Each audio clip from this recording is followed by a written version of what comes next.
असंगठित श्रमिक संघ के संयुक्त सचिव मुकेश गोस्वामी। मुकेश जी, बहुत बहुत स्वागत है आपका पत्रकार टीवी पर। जी धन्यवाद। मुकेश जी, यहाँ पर एक बड़ा फैसला लिया जा सकता है गवर्नमेंट की तरफ से, नज़र इसको लेकर बनी हुई है। सीएम अशोक गहलोत ने दूसरे राज्यों से लौटे श्रमिकों के रोजगार के लिए कार्य योजना बनाने के निर्देश दे दिए हैं। बड़ी राहत की खबर है उन तमाम लोगों के लिए जिनको लेकर आपसे मैंने पहले भी चर्चा की थी कि जो लोग बाहर से आ रहे हैं उनके लिए सरकार के पास क्या मैप है, क्या रूट मैप है और उनके रोजगार को लेकर क्या दिशा निर्देश हैं। तो ऐसे में ये जरूर उन सबके लिए राहत की खबर। किस रूप में लेते हैं आप इसे, कैसे राहत पहुंचाएगा? बेसिकली क्या है, देखिए कार्य योजना बनाने के निर्देश दिए हैं। ज्यादातर समय क्या होता है कि जब तक वो कार्य योजना बन भी जाती है और कार्य क्रियान्वित नहीं होती है तब तक वो उन मजदूरों को कोई फायदा नहीं मिलता है उस तरीके का। और ये बेसिकली ज्यादातर समय ऐसा होता है मजदूरों के साथ, या सरकारें बहुत सारे ऐसे फैसले होते हैं क्योंकि ये फैसले बहुत जल्दी लेकर के, और कार्य योजना तो बन जाएगी, कार्य योजना के विभिन्न हिस्से बन जाएंगे, लेकिन वो क्रियान्वित कब होगी, कैसे होगी, उस पर बहुत सारे डाउट। क्योंकि सरकारें एक से आज ये निर्णय लिया, कल फिर दूसरा लिया, तीसरा लिया, उनकी जो क्रियान्वित है वो ठीक से नहीं होती है। मुकेश जी, क्या होना चाहिए इसमें, होना क्या चाहिए, कदम क्या उठाने चाहिए?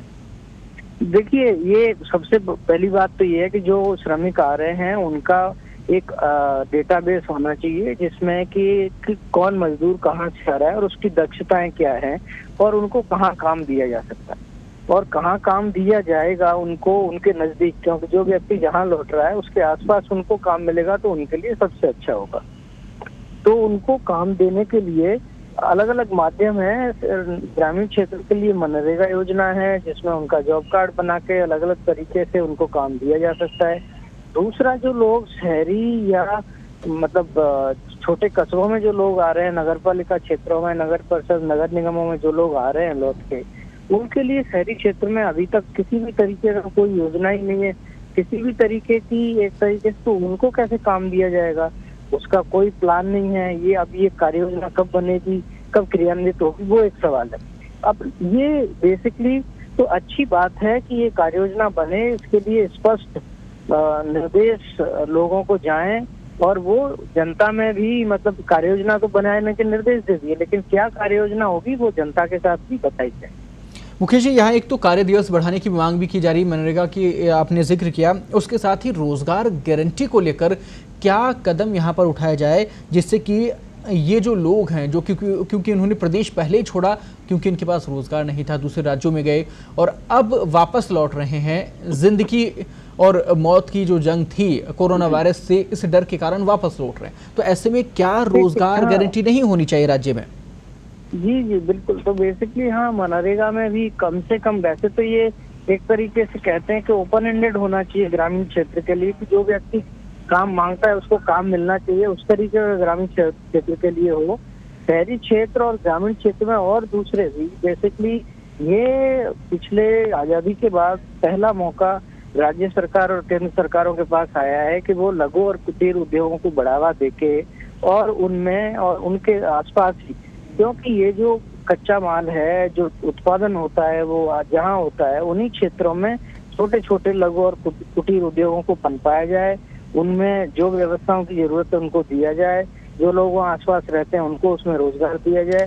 तो बेसिकली ये न तो कच्चे माल को ढोने के लिए बहुत लंबा आपको जाना पड़ेगा, जहाँ कच्चा माल पैदा हो रहा है वहीं पक्का माल बनेगा, फिर आप उसको बेचने के लिए दूसरी जगह ले जा सकते हैं। तो इससे बहुत सारी लघु और कुटीर उद्योगों को ये बढ़ावा देने से लोगों को रोजगार भी मिलेगा, उसकी लागत भी कम आएगी और एक तरीके से ये पूरे ग्रामीण और शहरी अर्थव्यवस्था के लिए भी बहुत अच्छा होगा। तो ये है दूसरा, तो ये लघु और कुटीर उद्योग है। इसके साथ साथ शहरी क्षेत्र के लिए बहुत लंबे समय से पत्रिका टीवी भी ये मांग करता आ रहा है कि शहरी रोजगार गारंटी कार्यक्रम लाना चाहिए, कानून बनाना चाहिए।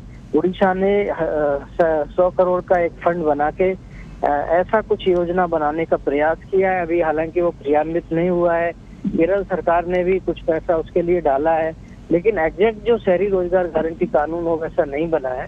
तो राजस्थान सरकार को क्यों नहीं आगे आकर के ये कहना चाहिए कि राजस्थान सरकार शहरी रोजगार गारंटी कानून बना रही है और शहर में जो भी हमारे श्रमिक लौट रहे हैं उनके लिए ये रोजगार का एक बड़ा अच्छा माध्यम होगा। बिल्कुल मुकेश जी, सही कहा आपने। उम्मीदें बहुत सारी हैं इस वक्त सरकार से, केंद्र सरकार, राज्य सरकारों से, और वो इसलिए भी क्योंकि जो इस वक्त वर्तमान में हालात हैं वहाँ ऐसी स्थिति में बड़ी जिम्मेदारी और बड़े दिशा निर्देशों की ज़रूरत है, और रोज़गार को लेकर तो ज़रूर ऐसी योजना का इंतज़ार है जो इन तमाम लोगों को रोज़गार गारंटी दे सके और इन तमाम लोगों की जो वर्तमान स्थिति है उसको सुधार सके। बहुत बहुत धन्यवाद, आपने एक बार फिर मज़दूरों के इस मुद्दे पर अपनी राय रखी, मज़दूरों का मुद्दा उठाया, और हम हमारी जिम्मेदारी के अनुसार लगातार अब सभी की जो आवाज़ है वो लगातार आगे पहुँचा रहे हैं।